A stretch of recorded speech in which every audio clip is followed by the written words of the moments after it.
ধরুন যে ঢাকায় সেভেন সিস্টারের কোনো একটা স্বাধীনতাকামী সংগঠন ঢাকায় একটা প্রেস কনফারেন্স করলো এবং বাংলাদেশ সরকার বলল যে এটার দায় আমাদের না, আমরা জানি না এটা কিভাবে হয়েছে, আমরা এটাকে সমর্থন করি না। এটা কি কেউ বিশ্বাস করবে? পৃথিবীর কেউ এটা বিশ্বাস করবে? তারেক রহমানকে স্পষ্ট জবাব দিতে হবে, পররাষ্ট্রমন্ত্রীকে স্পষ্ট জবাব দিতে হবে, এবং এই প্রশ্নের সমাধান না হওয়া পর্যন্ত শেখ হাসিনার প্রত্যর্পণ কিভাবে হবে, ভারতের সাথে বাংলাদেশের সম্পর্ক কিভাবে নতুনভাবে নিরূপণ হবে, এটা ঠিক না হওয়া পর্যন্ত তারেক রহমান ভারতে যেতে পারবে না। শরীফ ওসমান হাদি আমাদেরকে একটা আইডিয়া দিয়ে গিয়েছে, তার চিন্তাটা দিয়ে গেছে। সেই চিন্তার পক্ষে থাকতে পারেন, বিপক্ষে থাকতে পারেন, কিন্তু শরীফ ওসমান হাদি এই বাংলাদেশের মাটিতে যুগ যুগ বেঁচে থাকবে তার চিন্তার মাধ্যমে, তার যে ভিশন সেটার মাধ্যমে। আমরা জানি ইনকিলাব মঞ্চ শুরু হয়েছিল এবং ওসমান হাদি যেটা বারবার বলেছিলেন যে বাংলাদেশের স্বাধীনতা, সার্বভৌমত্ব, সুরক্ষা এবং ইনসাফ ভিত্তিক একটা রাষ্ট্র বিনির্মাণের লক্ষ্য নিয়ে। এবং আরেকটা বড় লক্ষ্য ছিল যে সাংস্কৃতিক লড়াই।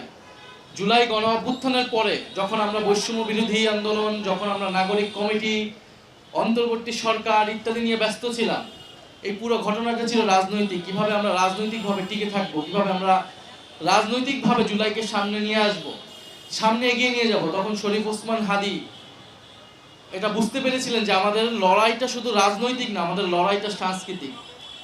এ কারণে তিনি সাংস্কৃতিক সংগঠন, সাংস্কৃতিক চিন্তা এবং সাংস্কৃতিক লড়াইটাকে সামনে নিয়ে আসেন, যেটার বহিঃপ্রকাশ ছিল ইনকিলাব মঞ্চ।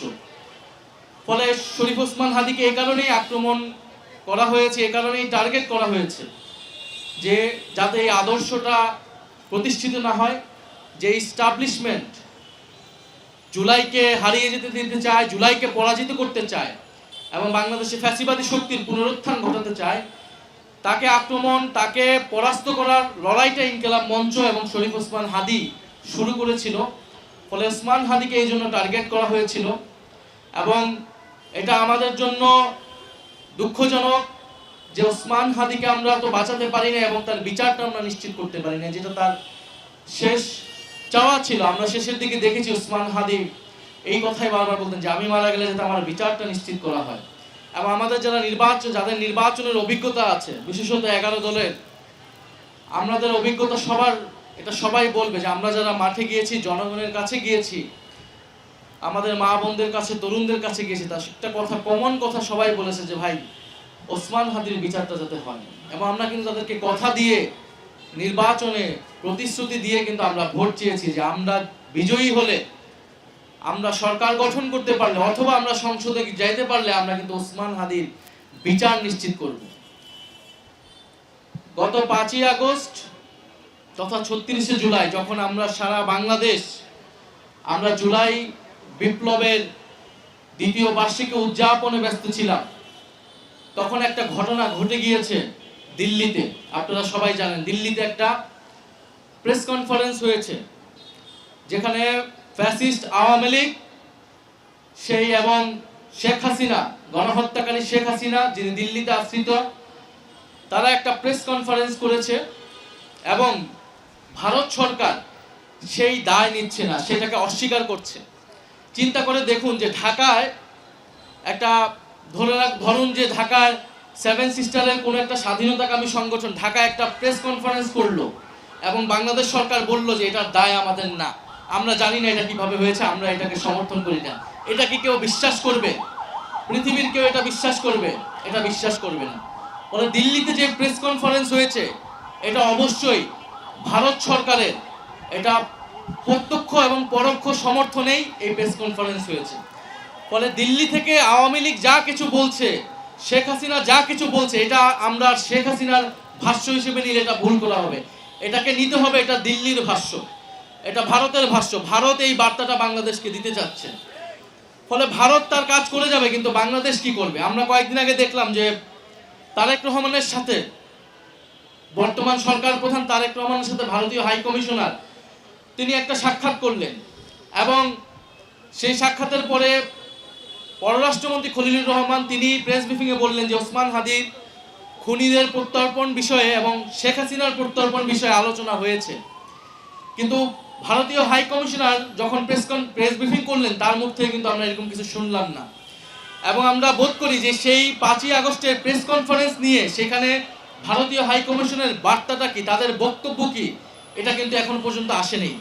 তাদের দুঃখ প্রকাশ করা উচিত ছিল, তাদের ক্ষমা চাওয়া উচিত ছিল, এবং বাংলাদেশ সরকারের শুধু একটা প্রেস বিজ্ঞপ্তি না, খুবই কঠোরভাবে তাদেরকে ডেকে এনে শাসানো উচিত ছিল এবং সেই জবাবদিহিতা চাওয়া উচিত ছিল যে কেন এই ধরনের প্রেস কনফারেন্স কিভাবে সংগঠিত হয়। এটা বাংলাদেশের সার্বভৌমত্বের বিরুদ্ধে এই প্রেস কনফারেন্স হয়েছে। বাংলাদেশের বিচার ব্যবস্থা, বিচারের একটা রায় হয়েছে, সেই আসামিকে যখন প্রেস কনফারেন্স করতে দেয় একটা সরকার, তার মানে এদেশের গণতন্ত্র, বিচার ব্যবস্থা, এদেশের সার্বভৌমত্বের বিরুদ্ধে ভারত সরকার কার্যত অবস্থা নিয়েছে এবং বাংলাদেশের বিরুদ্ধে কার্যত একটা ছায়া যুদ্ধ ঘোষণা করার মতো। ফলে ভারত সরকার কি এইভাবেই বাংলাদেশকে ট্রিট করবে সেটা আমরা জানি, কিন্তু বর্তমান সরকার কি ব্যবস্থা নেবে এবং আমরা রাজনৈতিক জনগোষ্ঠী হিসেবে সেটাকে কিভাবে মোকাবেলা করব, সেই ঐক্যের জায়গাটা আমাদের কোথায় সেটা আমাদের খুঁজে বের করতে হবে। ফলে এবং আপনি ভারতীয় হাই কমিশনারের কথা শুনলে দেখবেন যে বলতেছে যে সাংবাদিকরা যখন জিজ্ঞেস করছে যে সেই প্রেস কনফারেন্স নিয়ে কোনো কথা হয়েছে কিনা, উনি বলতেছেন যে গণতন্ত্রে ইস্যু থাকবে, আমাদেরকে এগুলো অতিক্রম করে একসাথে কাজ করতে হবে। তার মানে শেখ হাসিনার দিল্লিতে আশ্রিত অবস্থায় থাকা, সেখানে প্রেস কনফারেন্স করা, ওসমান হাদির খুনিদেরকে ভারতে থাকা, সেটা একটা কেবলমাত্র একটা ইস্যু। আমরা স্পষ্টভাবে বলতে চাই এটা কোনো ইস্যু না, এটা বাংলাদেশের সার্বভৌমত্বের প্রশ্ন, বাংলাদেশের গণতন্ত্রের প্রশ্ন। ফলে যদি বন্ধুত্বের কথা বলতে হয়, ভারত যদি বন্ধুত্বের কথা বলতে আসে, তাহলে শেখ হাসিনাকে এবং ওসমান হাদির খুনিদেরকে ফেরত পাঠিয়ে সীমান্তে হত্যাকাণ্ডের মীমাংসা করে বাংলাদেশের নদীর পানি ন্যায্য হিস্সা নিশ্চিত করে তারপরে বন্ধুত্বের কথা বলতে হবে। ফলে আমরা বলবো বাংলাদেশ সরকারকেও এই বিষয়ে সুস্পষ্ট বার্তা দিতে হবে যে এটা কোনো গণতন্ত্রের কোনো ইস্যু না, এটা বাংলাদেশের সার্বভৌমত্বের প্রশ্ন। 5ই আগস্টের যে প্রেস কনফারেন্স, সেটা নিয়ে তারেক রহমানকে স্পষ্ট জবাব দিতে হবে, পররাষ্ট্রমন্ত্রীকে স্পষ্ট জবাব দিতে হবে, এবং এই প্রশ্নের সমাধান না হওয়া পর্যন্ত শেখ হাসিনার প্রত্যর্পণ কিভাবে হবে, ভারতের সাথে বাংলাদেশের সম্পর্ক কিভাবে নতুনভাবে নিরূপণ হবে, এটা ঠিক না হওয়া পর্যন্ত তারেক রহমান ভারতে যেতে পারবে না। তারেক রহমান ভারতে সফর করা একেবারেই অনুচিত হবে, বাংলাদেশের জনগণ এটা কোনোভাবেই মেনে নেবে না। ফলে আমরা আশা করব যে বাংলাদেশের জনগণের প্রতি আস্থা রাখুক, আমরা এই প্রশ্নে সকল দল ঐক্যবদ্ধ থাকব। আমি আবারও স্মরণ করছি ওসমান হাদিকে এবং ইনকিলাব মঞ্চকে আমি শুভেচ্ছা জানাচ্ছি। আমরা আমাদের জায়গা থেকে যথাযথভাবে ইনকিলাব মঞ্চের পাশে থাকব। বাংলাদেশের জনগণের প্রতি আহ্বান জানাই ইনকিলাব মঞ্চকে সহযোগিতা করার জন্য, এবং জুলাই গণ অভ্যুত্থান দ্বারা অনুপ্রাণিত যে সকল সংগঠন গড়ে উঠেছে, বিশেষত সাংস্কৃতিক সামাজিক, তাদের আমাদেরকে সবাইকে সম্মিলিতভাবে বাঁচিয়ে রাখতে হবে। ইনকিলাব মঞ্চকে আবারও শুভেচ্ছা, ধন্যবাদ সবাইকে, আসসালামু আলাইকুম।